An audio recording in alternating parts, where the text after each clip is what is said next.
नमस्ते। नमस्ते मेरे प्यारे देशवासियों। कोरोना वैश्विक महामारी के खिलाफ भारत की लड़ाई बहुत मजबूती के साथ आगे बढ़ रही है। आप सभी देशवासियों की तपस्या, आपके त्याग की वजह से भारत अब तक कोरोना से होने वाले नुकसान को काफी हद तक टालने में सफल रहा है। आप लोगों ने कष्ट सहकर भी अपने देश को बचाया है, हमारे इस भारतवर्ष को बचाया है। मैं जानता हूं आपको कितनी दिक्कतें आई हैं। किसी को खाने की परेशानी, किसी को आने जाने की परेशानी, कोई घर परिवार से दूर है, लेकिन आप देश की खातिर एक अनुशासित सिपाही की तरह अपने कर्तव्य निभा रहे हैं। मैं आप सबको आदरपूर्वक नमन करता हूं। हमारे संविधान में जिस we the people of India, we the people of India की शक्ति की बात कही गई है, यही तो है वो। बाबा साहब डॉक्टर भीमराव अंबेडकर जी की जन्म जयंती पर हम भारत के लोगों की तरफ से अपनी सामूहिक शक्ति का ये प्रदर्शन, ये संकल्प बाबा साहब को सच्ची श्रद्धांजलि है। बाबा साहब का जीवन हमें हर चुनौती को अपनी संकल्प शक्ति और परिश्रम के बलबूते पर पार करने की निरंतर प्रेरणा देता है। मैं सभी देशवासियों की तरफ से बाबा साहब को नमन करता हूं। साथियों, ये देश के अलग अलग हिस्सों में अलग अलग त्योहारों का भी समय है, और वैसे भी भारत तो उत्सवों से भरा रहता है, उत्सवों से हरा रहता है, उत्सवों के बीच खिलखिलाता रहता है। बैसाखी, पोहेला बैशाख, पुथांडू, बोहाग बिहू, बिशु के साथ अनेक राज्यों में नए वर्ष की शुरुआत हुई है। लॉकडाउन के इन बंधनों के बीच मैं देश के लोग जिस तरह नियमों का पालन कर रहे हैं, जितने संयम से अपने घरों में रहकर त्योहार बड़ी सादगीपूर्ण तरीके से मना रहे हैं, ये सारी बातें बहुत ही प्रेरक हैं, बहुत ही प्रशंसनीय है। मैं नए वर्ष पर आपके परिवारजन के उत्तम स्वास्थ्य की मंगल कामना करता हूं। साथियों, आज पूरे विश्व में कोरोना वैश्विक महामारी की जो स्थिति है, हम सब उसे भलीभांति परिचित हैं। अन्य देशों के मुकाबले भारत ने कैसे अपने यहां संक्रमण को रोकने के प्रयास किए, आप इसके सहभागी भी रहे हैं और साक्षी भी। जब हमारे यहां कोरोना का एक भी केस नहीं था, उससे पहले ही भारत ने कोरोना प्रभावित देशों से आने वाले यात्रियों की एयरपोर्ट पर स्क्रीनिंग शुरू कर दी थी। कोरोना के मरीज 100 तक पहुंचे, उससे पहले ही भारत ने विदेश से आए हर यात्री के लिए 14 दिन का आइसोलेशन अनिवार्य कर दिया था। अनेक जगहों पर मॉल हो, थिएटर हो, क्लब हो, जिम हो, बंद करिए जा चुके थे। साथियों, जब हमारे यहां कोरोना के सिर्फ 550 केस थे, तभी भारत ने 21 दिन के संपूर्ण लॉकडाउन का एक बहुत बड़ा कदम उठा लिया था। भारत ने समस्या बढ़ने का इंतजार नहीं किया, बल्कि जैसे ही समस्या दिखी, उसे तेजी से फैसले लेकर उसी समय रोकने का भरसक प्रयास किया। साथियों, वैसे एक ऐसा संकट है जिसमें किसी भी देश के साथ तुलना करना उचित नहीं है, लेकिन फिर भी कुछ सच्चाइयों को हम नकार नहीं सकते हैं। ये भी एक सच्चाई है कि अगर दुनिया के बड़े बड़े सामर्थ्यवान देशों में कोरोना से जुड़े आंकड़े देखें, तो उनकी तुलना में आज भारत बहुत संभली हुई स्थिति में है। महीना 1.5 महीना पहले कई देश कोरोना संक्रमण के मामले में एक प्रकार से भारत के बराबर खड़े थे। आज उन देशों में भारत की तुलना में कोरोना के केसेस 25 से 30 गुना ज्यादा बढ़ गए हैं। उन देशों में हजारों लोगों की दुखद मृत्यु हो चुकी है। भारत ने होलिस्टिक अप्रोच न अपनाई होती, इंटीग्रेटेड अप्रोच न अपनाई होती,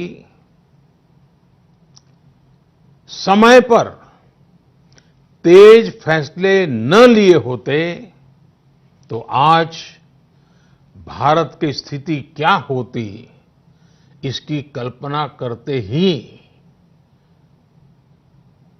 रुएं खड़े हो जाते हैं।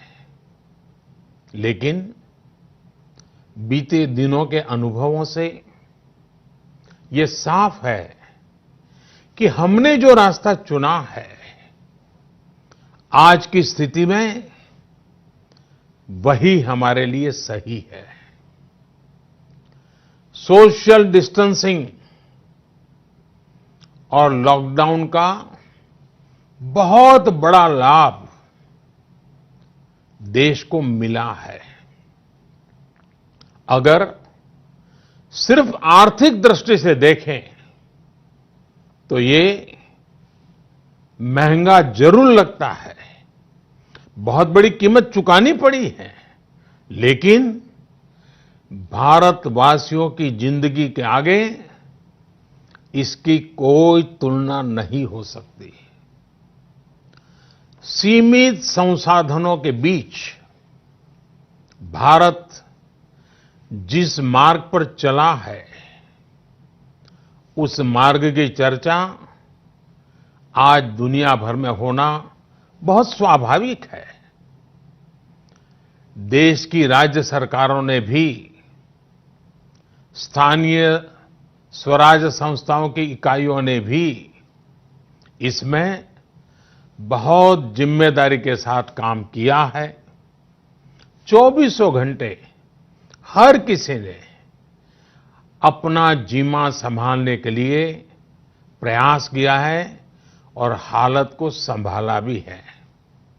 लेकिन साथियों, इन सब प्रयासों के बीच कोरोना जिस तरफ फैल रहा है, उसने विश्व भर में हेल्थ एक्सपर्ट्स को और सरकारों को और ज्यादा सतर्क कर दिया है। भारत में भी कोरोना के खिलाफ लड़ाई अब आगे कैसे बढ़े, हम विजयी कैसे हो, हमारे यहां नुकसान कम से कम कैसे हो, लोगों की दिक्कतें कम कैसे करें, इन बातों को लेकर राज्यों के साथ निरंतर चर्चाएं की है। और इन सभी चर्चाओं में से एक बात उभर करके आती है, हर किसी का यही सुझाव आता है, नागरिकों की तरफ से भी यही सुझाव आता है कि लॉकडाउन को बढ़ाया जाए। कई राज्य तो पहले से ही लॉकडाउन को बढ़ाने का फैसला कर चुके हैं। साथियों, सारे सुझावों को ध्यान में रखते हुए ये तय किया गया है कि भारत में लॉकडाउन को अब 3 मई तक और बढ़ाना पड़ेगा। यानी 3 मई तक हम सभी को, हर देशवासी को लॉकडाउन में ही रहना होगा। इस दौरान हमें अनुशासन का उसी तरह पालन करना है जैसे हम करते आ रहे हैं। मेरी सभी देशवासियों से ये प्रार्थना है कि अब कोरोना को हमें किसी भी कीमत पर नए क्षेत्रों में फैलने नहीं देना है।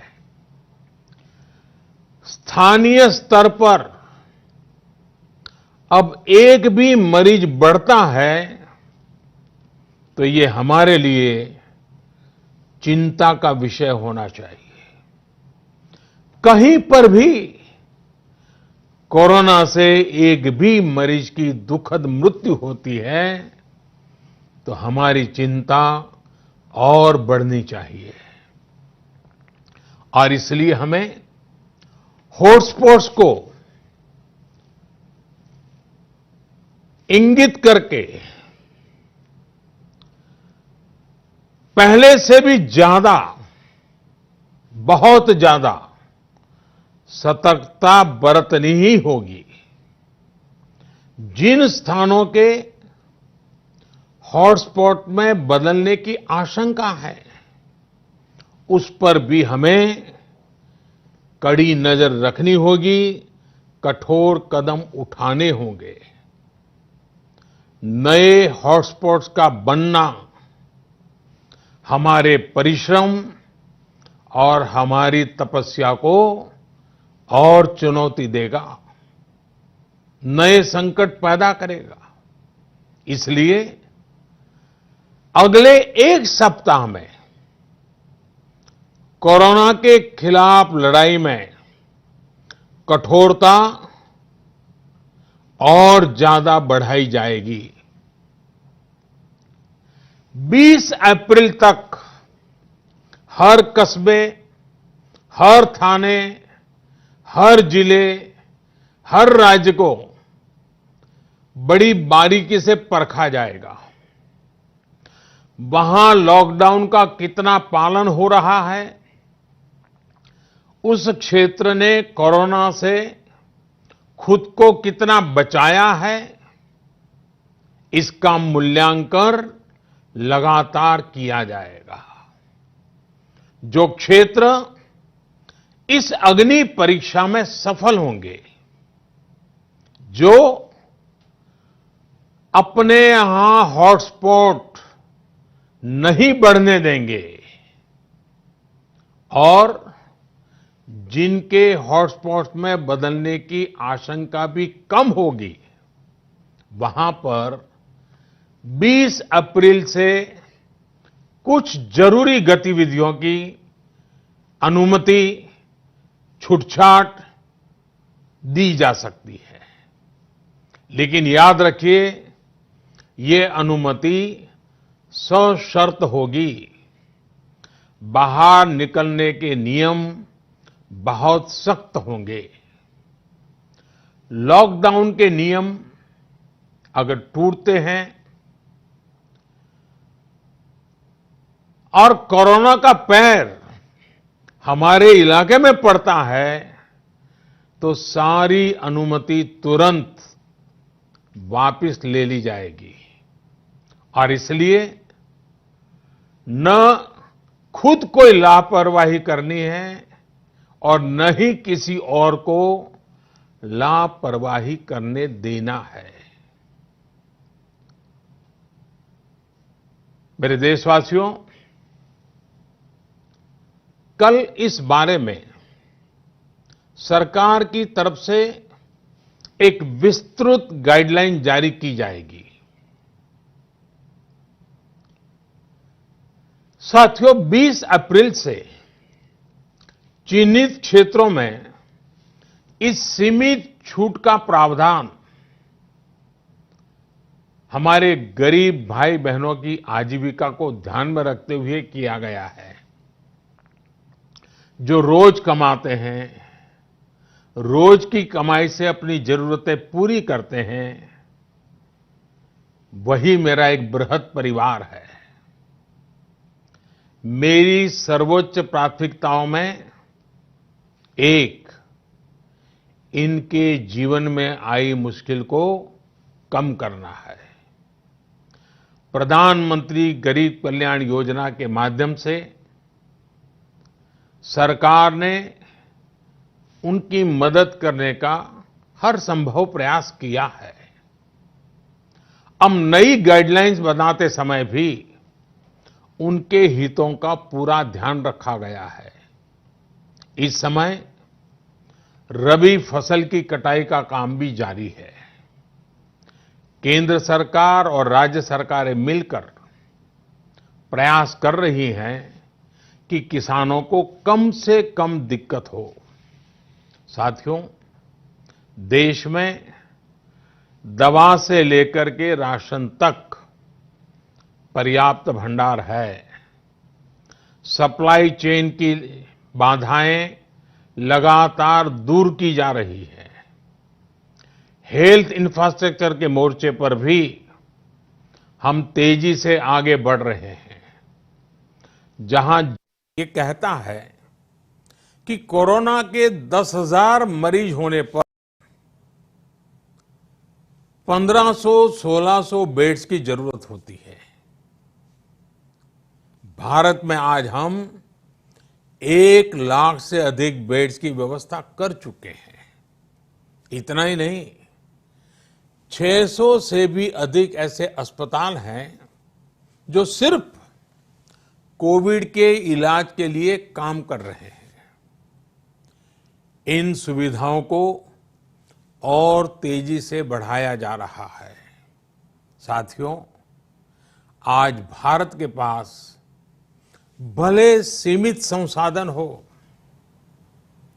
लेकिन मेरा भारत के युवा वैज्ञानिकों से विशेष आग्रह है कि विश्व कल्याण के लिए, मानव कल्याण के लिए मेरे नौजवान साथियों, आप आगे आए। कोरोना की वैक्सीन बनाने का मेरे देश के नौजवान, मेरे देश के वैज्ञानिक बेड़ा उठाएं। साथियों, हम धैर्य बनाकर रखेंगे, नियमों का पालन करेंगे, तो कोरोना जैसी महामारी को भी परास्त करके ही रहेंगे। इसी विश्वास के साथ मेरी बात समाप्त करने से पहले मैं आपका साथ मांग रहा हूं। 7 बातों में आपका साथ। पहली बात, अपने घर के बुजुर्गों का विशेष ध्यान रखें। विशेषकर ऐसे व्यक्ति जिन्हें पुरानी बीमारी हो, उनकी हमें एक्स्ट्रा केयर करनी है। उन्हें कोरोना से बहुत बचाकर रखना है। दूसरी बात, लॉकडाउन और सोशल डिस्टेंसिंग की लक्ष्मण रेखा का पूरी तरह पालन करें। घर में बने फेस कवर या मास्क का, और वो भी घर में बने हुए, उनका अनिवार्य रूप से उपयोग करें। तीसरी बात, अपनी इम्यूनिटी बढ़ाने के लिए आयुष मंत्रालय द्वारा जो निर्देश दिए गए हैं, उसका अगर हम पालन करें, गर्म पानी है, काढ़ा है, इनका निरंतर सेवन करें। चौथी बात, कोरोना संक्रमण का फैलाव रोकने में मदद करने के लिए आरोग्य सेतु मोबाइल ऐप जरूर डाउनलोड करें। दूसरों को भी इस ऐप को डाउनलोड करने के लिए प्रेरित करें। पांचवी बात, जितना हो सके उतने गरीब परिवार की देखरेख करें, उनके भोजन की आवश्यकता पूरी करें। छठी बात, आप अपने व्यवसाय, अपने उद्योग में अपने साथ काम करे लोगों के प्रति संवेदना रखें, किसी को नौकरी से न निकालें। सातवीं बात, देश के कोरोना योद्धाओं, हमारे डॉक्टर, नर्सेस, सफाई कर्मी, पुलिसकर्मी, ऐसे सभी लोगों का हम सम्मान करें, आदर पूर्वक उनका गौरव करें। साथियों, इन 7 बातों में आपका साथ, ये सप्तपदी विजय प्राप्त करने का मार्ग है। विजय होने का हमारे लिए निष्ठापूर्वक करने वाला ये काम है। पूरी निष्ठा के साथ 3 मई तक लॉकडाउन के नियमों का पालन करें। जहां है वहां रहे, सुरक्षित रहें।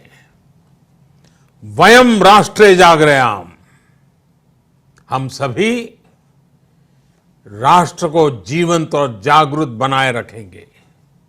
इसी कामना के साथ मैं अपनी बात समाप्त करता हूं। आपको, आपके परिवार को उत्तम स्वास्थ्य की मंगल कामनाएं करता हूं। बहुत बहुत धन्यवाद। अगर आप YouTube पर देख रहे हैं तो CBC न्यूज वायर का चैनल सब्सक्राइब करिए। पास में दिख रहे बेल आइकन को भी दबाइए, ताकि जब भी हम आपके लिए कोई खबर, कोई जानकारी लेकर आए तो सबसे पहले आपके पास नोटिफिकेशन पहुंचे। अगर आप Facebook पर देख रहे हैं तो CBC वायर का पेज लाइक करिए। अगर आप Instagram पर देख रहे हैं तो आप हमें फॉलो कर सकते हैं।